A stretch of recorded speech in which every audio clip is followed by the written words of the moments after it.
وما تقدموا لأنفسكم من خير تجدوه عند الله هو خيرا وأعظم أجرا. الحمد للہ رب العالمین والصلاة والسلام علی رسولہ الکریم وعلی آلہ واصحابہ اجمعین اما بعد. انما الاعمال بالنیات وانما لکل امرئ ما نوی. صحیح بخاری کی پہلی حدیث. اور اکثر محدثین، کافی محدثین جو ہیں، انہوں نے اپنی حدیث کی کتاب کی شروعات اس حدیث سے کی ہے. اور ہم میں سے بھی کتنے ہوں گے جنہوں نے اسکول میں او لیولز کے وقت اور اسکول کے وقت جو ہے یا کالج کے وقت یہ ضرور حدیث پڑھی ہوگی. لیکن افسوس یہ ہے کہ اس کی کچھ فائدے جو ہیں، ایک فائدہ ہے جو ہم سے رہ جاتا ہے. اکثر ہو سکتا ہے کافیوں کو معلوم ہو، لیکن اکثر ہم یا تو بھول جاتے ہیں یا اس سے جاہل ہوتے ہیں، یعنی ہمیں پتہ نہیں ہوتا، اگنور کر دیتے ہیں. تو آج کا عمل جو ہے ہمارا اسی حدیث پر بیسڈ ہے، وہ ہے نیت. رمضان کیونکہ ابھی شروع ہوا ہے تو میں چاہ رہا تھا کہ ہم شروع سے ہی اس پر کام کریں. آج ہمارا کام ہے اپنی نیتوں پر کام کرنا. کیا اجر ملے گا اور کتنا عظیم اجر مل سکتا ہے، ہماری سوچ سے بھی بالاتر ہے، ہم سوچ بھی نہیں سکتے. سبحان اللہ. کیا حدیث کہتی ہے؟ پہلے ہم حدیث کا ترجمہ دیکھتے ہیں. انما الاعمال بالنیات وانما لکل امرئ ما نوی. بے شک اعمال کا دار و مدار نیت پر ہے. Deeds are dependent on the intention. اور ہر کسی کو، ہر شخص کو وہ ملے گا جس کی اس نے نیت کی ہے. سبحان اللہ. علماء کہتے ہیں اس پوائنٹ پہ نوٹ کریں، ہر شخص کو وہ ملے گا جس کی اس نے نیت کی ہے. تو جو نیت کریں گے وہ ملنا ضروری ہے. اب نیت پر آپ کو ثواب مل رہا ہے، اجر مل رہا ہے، چاہے عمل کا، ایکشن کا موقع ملے یا نہیں. یہاں زبردست ایک پوائنٹ، اللہ سبحانہ تعالیٰ کی طرف سے یہ بہت بڑی نعمت ہے. یعنی آپ سوچیں، آپ نے صرف نیت کی ہے، ایکشن کا موقع ہی نہیں ملا، وہ عمل کرنے کا موقع ہی نہیں ملا، اس عمل کا اجر آپ کو مل جائے گا. آپ کو میں حدیث سے سمجھاتا ہوں، آپ کو شاید بہتر سمجھ آئے گا. رسول کریم صلی اللہ علیہ وسلم، غالباً یہ غزوہ خندق کی بات ہے، وہ غزوہ خندق پر جب نکلے تھے تو اپنے ساتھیوں کو انہوں نے کہا کہ آپ کو معلوم ہے مفہوم حدیث کا، رسول کریم صلی اللہ علیہ وسلم نے اپنے کمپینینز کو، اپنے ساتھیوں کو کہا کہ مدینہ میں، یعنی وہ تو باہر تھے نا، وہ جو جنگ پہ تھے، غزوے میں تھے، وار پہ جا رہے تھے. انہوں نے کہا کہ مدینہ میں کچھ ایسے لوگ ہیں کہ جو بھی ہم نے وادی کراس کی ہے، جو بھی ہم نے خرچہ کیا ہے، جو بھی ہم نے گھاٹی کراس کی ہے، وہ اس سب اجر میں ہمارے ساتھ ہیں. اللہ اکبر. جہاد کا آپ کو پتہ ہے کتنی حدیثیں اور قرآن میں کتنی آیات ہیں جہاد کی فضیلت کے اوپر، اس کی ورچوز کے اوپر. یعنی ابھی تو وہ ٹائم نہیں ہے اس کے بارے میں. یعنی جس بندے کا پیر جہاد میں غبار آلود ہوتا ہے، اس کی دھول جو ہے وہ اس کی پیر چاٹتا ہے، جہاد کے راستے میں اس کو آگ نہیں چھوٹتی جہنم کی. سبحان اللہ. اور کتنے فضائل ہیں. یعنی وہ سارا اجر، وہ نکلنا، وہ جانا، وہ وادیاں کراس کرنا، وہ خرچہ کرنا جہاد کے لیے، اللہ کے لیے، جہاد کے لیے، یہ سارا اجر میں وہ لوگ بھی شامل ہیں جو آئے نہیں، وہ مدینہ میں ہیں. صحابہ نے پوچھا وہ کیسے رسول اللہ؟ انہوں نے فرمایا، رسول کریم صلی اللہ علیہ وسلم نے فرمایا، حبسہم العذر. ان کو کیونکہ عذر نے روک لیا تھا. یا ایک حدیث میں آتا ہے حبسہم المرض، ان کو بیماری نے روک لیا تھا. سبحان اللہ. یعنی اللہ کے رسول بتا رہے ہیں کہ ان کی نیت تھی، ان کا ارادہ تھا، لیکن پھنس گئے کیونکہ ان کے اوپر مجبوری آ گئی. کسی مجبوری کی وجہ سے، بیماری کی وجہ سے وہ نہیں نکل سکے. اللہ اکبر. ذرا سوچیں کہ وہ لوگ مدینہ میں بیٹھے ہوئے اتنا بڑا جہاد کا اجر رسول کریم صلی اللہ علیہ وسلم کے ساتھ پا رہے ہیں، پورے کا پورا. شرط کیا ہے کہ نیت سچی ہو. ایسی باتیں نہ ہو، ہوائی فائر نہ ہو. نیت سچی کرنا بہت ضروری ہے. اور یہاں پر مسئلہ ہے کیسے نیت. ایک ایگزامپل ہے، جیسے ہم نیت کرتے ہیں نا کہ صبح فلائٹ ہوتی ہے، تو ہم جب رات کو سوتے ہیں تو ہماری کیسے پکی نیت ہوتی ہے کہ صبح فلائٹ مس نہ ہو جائے، ہم نے اٹھنا ہی ہے.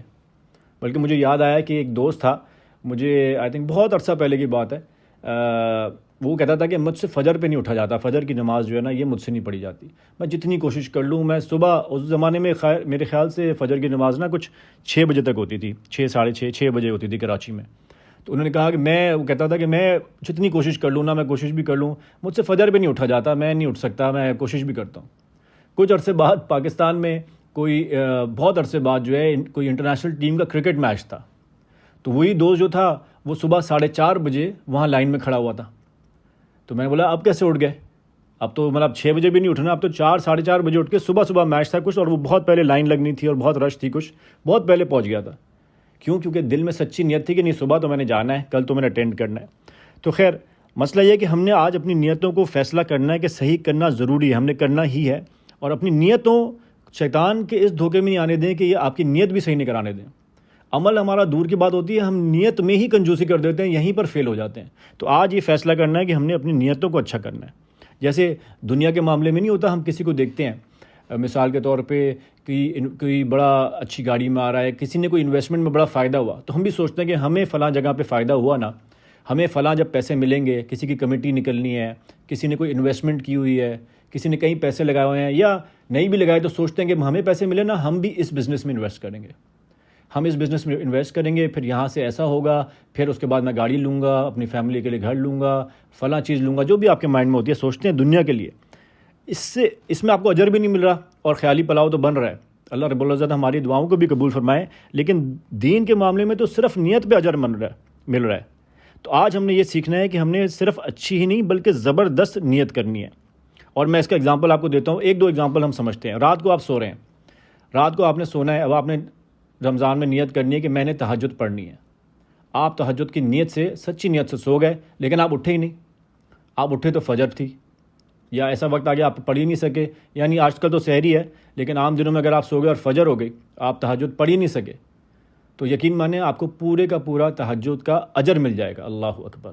اور یہ میں نہیں کہہ رہا، ہمارے پیارے نبی صلی اللہ علیہ وسلم کہتے ہیں، حدیث میں آتا ہے، صحیح حدیث ہے، من اتی فراشہ وہو ینوی ان یقوم یصلی من اللیل فغلبتہ عیناہ حتی اصبح کتب لہ ما نوی.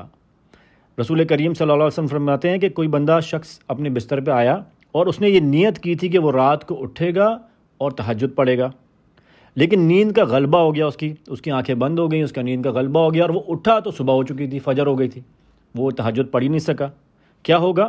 کتب لہ ما نوی، اس کو وہی اجر ملے گا، اس کے نامہ اعمال میں، اس کی ڈیڈز میں لکھا جائے گا کہ اس نے وہ تہجد پڑھی تھی. اللہ اکبر. سونے کا مزہ الگ لے لیا اور تہجد کا بھی ریوارڈ لے لیا اور فجر پہ بھی اٹھ گیا. اتنی بڑی زبردست یہ چیز ہے جو ہم مس کر دیتے ہیں کہ اپنی نیتوں کو صحیح کر لیں.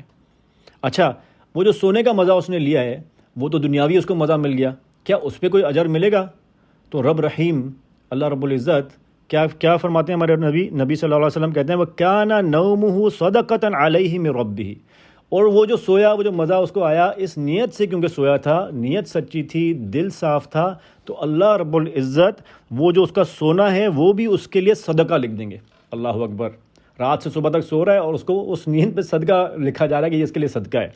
جب وہ اٹھے گا قیامت کے دن دیکھے گا کہ یہ کہاں سے اعمال آئے، اتنا صدقہ. سوچیں کتنی اچھی نیت کر کے سویا تھا. تو یہ سنن نسائی میں، ابن ماجہ میں صحیح حدیث ہے. تو ہم نے نیتوں کو اپنی صحیح کرنی ہے، اپنے دل کو صاف کر کے سچی نیت کرنی ہے. اور صرف اچھی نہیں، زبردست نیت کرنی ہے، لمٹ لیس. آپ سوچ نہیں سکتے اس کی کتنی یعنی اینڈ لیس اپرچونٹی ہے یہ. 1-2 اگزامپل مثال کے طور پہ، میں نے اس رمضان میں قرآن پورا پڑھنا ہے. جو نہیں پڑھتا، جو پڑھتا ہے ایک وہ بولے میں نے 2 3 10 پڑھنے. نیت اچھی کریں کہ میں نے تو کرنا ہے، میں نے قرآن اس رمضان میں تو پڑھنا ہی پڑھنا ہے. لیکن ہم یہاں کیوں رکیں؟ نیت کو اور اچھی کریں. میں نے قرآن پڑھنا تھوڑی ہے صرف اس رمضان میں، بلکہ اب میں نے نیت کر لی ہے کہ میں مرنے سے پہلے قرآن کو حفظ کروں گا ضرور. لیکن سچی نیت ہو گئی. اب چاہے آپ بولیں میں 1 آیت 1 ہفتے میں کروں گا، 1 مہینے میں کروں گا، شروع کر دیا آپ نے، موت آ گئی، کوئی پرابلم آ گئی، اللہ اکبر، آپ کے اعمال میں پورے کا پورا نیکی لکھ دی گئی کہ اس نے حفظ کیا تھا قرآن. اللہ اکبر. میں یہاں کیوں رکوں کہ صرف حفظ کے اوپر، بلکہ میں نے تو یہ نیت کی ہے کہ اب میں قرآن کا ترجمہ بھی سیکھوں گا اور اس کو سمجھوں گا بھی. اللہ اکبر. صرف یہاں کیوں رکوں؟ میں اپنی فیملی کو، اپنے بھائی بہن کو، اپنے بچوں کو، بیوی کو، ماں باپ کو، دوستوں کو بھی اس پہ ابھاروں گا اور میں انشاءاللہ ہم سب قرآن سیکھیں گے. اب وہ نہیں آتے اس طرف، کوئی پرابلم آ گئی، آپ کے لیے اجر لکھ دیا گیا. اور کتنا بڑا اجر قرآن کو سیکھنا، سمجھنے کا، حفظ کرنے کا، اس پہ عمل کرنے کا آپ نے نیت کی. اسی طرح کوئی بندہ ابھی بیمار ہے یا کوئی بستر پہ عمل نہیں کر سکتا، سوچے کہ میں جیسی اللہ نے مجھے توفیق دی میں ضرور فلاں عمل کروں گا. کوئی بندہ ابھی اس کے پاس استطاعت نہیں ہے، اتنے پیسے نہیں ہیں، وہ یہ ضرور سوچ لے، نیت ضرور کر لے کہ ابھی تو میں اپنی استطاعت کے لحاظ سے خرچ کر رہا ہوں، اللہ رب العزت نے مجھے مال دیا تو میں صرف مسجد ہی نہیں بناؤں گا بلکہ میں مدارس بھی بناؤں گا، میں ہاسپٹلز کو بھی مدد کروں گا صرف اللہ کے لیے، بلکہ میں نیت یہ کریں کہ ابھی ٹرکی میں زلزلہ آیا، میں ایک ایک بندے کی مدد کروں گا، پاکستان میں فلڈ آیا، میں ایک ایک بندے پہ نکل کے اس کی مدد کروں گا، فلسطین کے بندوں کی مدد کروں گا، بلکہ میں ساری مسلمان امت کی مدد کروں گا۔ اگر یہ سچے دل سے آپ کر رہے ہیں اور آپ کا عمل بھی یہ دکھاتا ہے، آپ کے پاس جتنی استطاعت ہے آپ اس سے شروع تو کرتے ہیں، پھر کوئی رکاوٹ آ گئی، موت آ گئی، تو سوچیں آپ کے لیے کتنا بڑا اجر لکھا جائے گا۔ خلاصہ اور سمری یہ کہ اپنی نیت کو بڑا کر لیں، آپ کی نیت پہ آپ کو اجر ملنا ہے، اچھی اور زبردست نیت کر لیں۔ یہ رمضان کا موقع ہے، سرکش شیاطین بند ہیں، آپ زبردست نیت کر سکتے ہیں، کوئی رکاوٹ نہیں ہے۔ پورے رمضان کے لیے اچھی سی ایک نیت کر لیں، بعد میں نہیں ہو سکا وہ ایک الگ بات ہے، لیکن سچے دل سے اچھی نیت کریں اور اللہ رب العزت سے دعا کریں، یہ توفیق دیں اللہ رب العزت کو۔ آپ سوچ نہیں سکتے رب رحیم کتنے بڑے اجر لکھ دے گا، تو اس سے پیچھے نہ رہیں، شیطان کو اس دھوکے میں نہ ڈالنے دیں کہ نیت ہی اچھا نہ کر سکیں، اور نیت میں کنجوسی نہ کریں۔ اللہ رب العزت ہم سب کو زبردست طریقے سے نیت کرنے کی توفیق دیں اور بہترین اور عظیم اس پہ اجر کمانے کی توفیق دیں۔ سبحانک اللہم و بحمدک، اشہد ان لا الہ الا انت، استغفرک و اتوب الیک۔